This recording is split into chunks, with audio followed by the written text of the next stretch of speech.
Hi everyone. আজকে আমাদের বাড়িতে বিপত্তারিণী মায়ের পুজো হয়েছে, সেই কিছু ভিডিও আপনাদের সাথে শেয়ার করছি।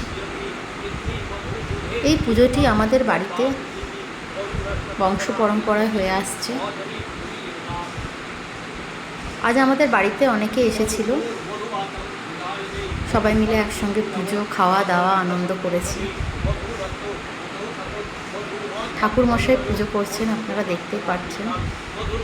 সকাল থেকে উঠে আমি আর শাশুড়ি মা এই পুজোর সমস্ত জোগাড় করেছি।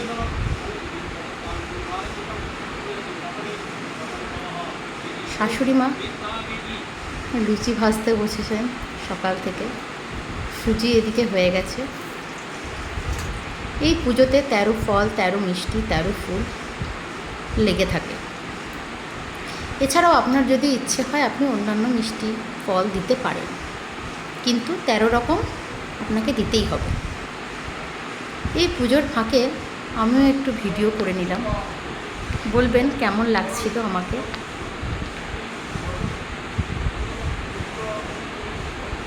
বাড়িতে ঠাকুরঘরটি যেহেতু খুবই ছোট, তাই খেপে খেপে পুষ্পাঞ্জলি হচ্ছিল। আগে ছেলেরা পুষ্পাঞ্জলি দিল, তারপরে আমরা মা, কাকিমা, মামি সবাই আমরা পুষ্পাঞ্জলি দিলাম। পুরো ভিডিও আমার করা হয়নি, কারণ আমি খুবই ব্যস্ত ছিলাম। যতটুকু পেরেছি আপনাদের সাথে শেয়ার করছি। এই যে বাড়িতে আমার দেওর, ননদ, কাকিমা, মামিমা, মা, আমরা বসে ঠাকুরের ব্রত কথা শুনছি। খাওয়া দাওয়া পর্ব চলছে। ভিডিওটি কেমন লাগলো জানাবেন। Thank you.